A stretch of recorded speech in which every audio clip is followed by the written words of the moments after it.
picture 3 boxes. The first box is called order. The second box is called disorder. The third box is called reorder. Right? Now, and I could document this in Joseph Campbell's The Hero's Journey. I mean, in the native religion, summer, fall, winter, spring, you start easiest. Not everybody does anymore. Easiest journey is to start with some order, some definition of reality, some home base, some sense of basic meaning that tells you it's good to be alive, I'm good, God is good, it's okay. It makes it so much easier. I grew up that way in Kansas, of all places. It couldn't have been a much more ordered universe. We were all Catholic, we were all white, we were all American, we lived in the heart of America. I mean, God just set me up. You're at the top of the hierarchy. Yeah. And we thought everybody should be like us. What else could you think? You wouldn't know any different. You wouldn't know any different than that. Fortunately, I joined the Franciscans young, and soon after was sent to teach in poor countries, developing countries. I met all kinds of people in every culture, and I realized my little first box really wasn't the case. You were told a false narrative. This is not the shape of the world. I was thrown into disorder. Now, in Christian language, you don't have to use this language. That's what Paul calls the folly of the cross, right? The falling apart of your nice, ordered explanation. It has to happen. Now, let me stop there. A lot of people, millennials now, postmoderns, people who've been in any way abused, excluded, rejected, poor by any criteria, they begin in the second box. This is a much harder way to grow up, where from day one there is no order. I never knew who my dad is. I don't know if my mother is coming home tonight. Do you understand? It's very disorienting. Completely disordered world, Now, here's the thing.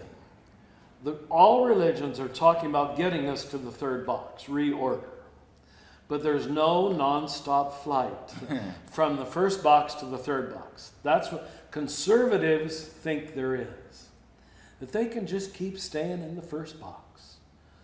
Ignore all the evidence to the contrary, Ignore the fact that people are starving, all right? That our politics isn't working for everybody, that everybody isn't heterosexual, that everybody isn't white. Just ignore that. Keep ignoring it. Keep ignoring it, You have to become very naive, and you have to live in a smaller bubble to conserve your worldview. I'm not saying that's true of all conservatives. Now, what most liberal, progressive, sophisticated types do is just keep defending the second box.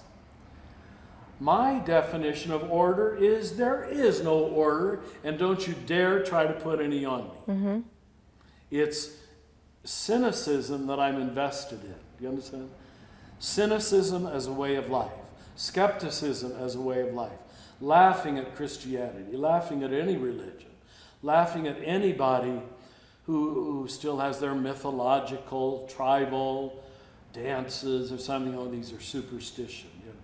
Actually, they might be working for those people. You're judging it from your later level, you see. And I know you understand this. So what second level people, the disorder box people, have to do, and this is hard for them. I was jail chaplain for 14 years in Albuquerque. And almost everybody in the jail was raised in the second box. And what they were all doing during their time in jail was trying to go back to the first box. The first box they never had. And they're all into fundamentalist Christianity, legalistic Christianity. Give me order. Give me explanations. And I can't take that away from them. I don't need it. I internalized order before I was 14. Lots of order. Too much order. I know the laws. I know how to keep the laws. I know the meaning of the laws. I learned plenty of impulse control. I know how to be on time. Do you understand? I know how to be a good Boy Scout. So that for me isn't virtue anymore. That's what Paul is saying, by the way, in Romans and Galatians. If at that point you still think the law can save you, you're an idiot. Law is actually your problem. You become anal retentive. You become legalistic. We see this in false conservatism, right?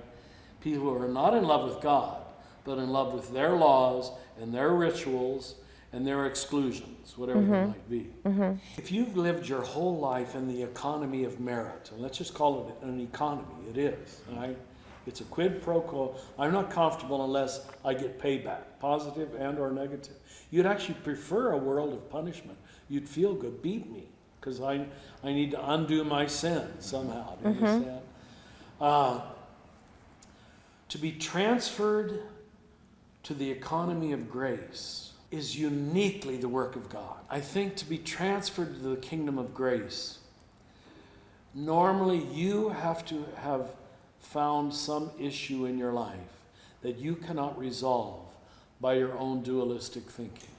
Let's say, the example I've used for many years, I knew a good Polish Catholic couple, law-abiding, Mass every Sunday, obeyed the laws, and they find out their oldest daughter is lesbian. They come to me, this 30 years ago. Father, what do we do? We love her. We know she's good. She's our daughter. We're not going to abandon her, but we know she's a sinner, so they're quite willing to call her a sinner. But their little dualistic explanation that was given them by low-level Catholicism, low-level morality, fell apart. Now, they went through an agonizing 3 or 4 months.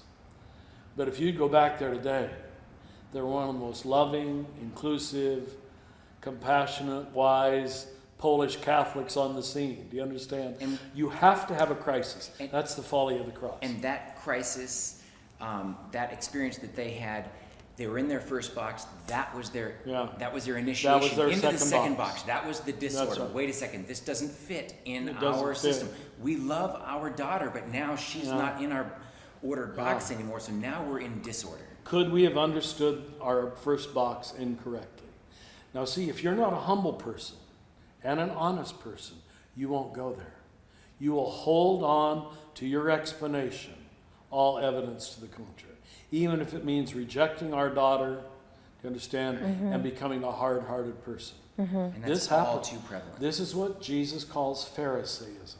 It's in every religion. These are the people who killed Jesus. You are so invested in your explanation of black and white, true and false, that you lose your heart. You give up your soul. For the sake of your head, it's always localized in the head. Let me say that very strongly. Religion all moves up into the top 3 inches of your body, and faith is all head beliefs.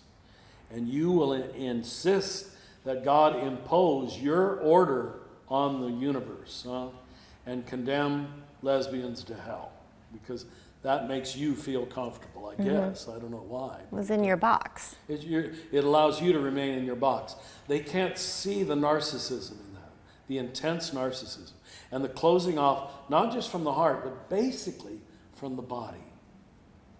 If you see such people, they're usually disconnected to their bodies and their heart. And I've always, as a Christian, if the Word became flesh, you would think we would have a really positive body theology, earth care theology. This is where God is hiding and revealing God's self. But we don't. We by and large don't. And so you can see heady Christians. They're usually disconnected, even resentful of any heart language or any body language.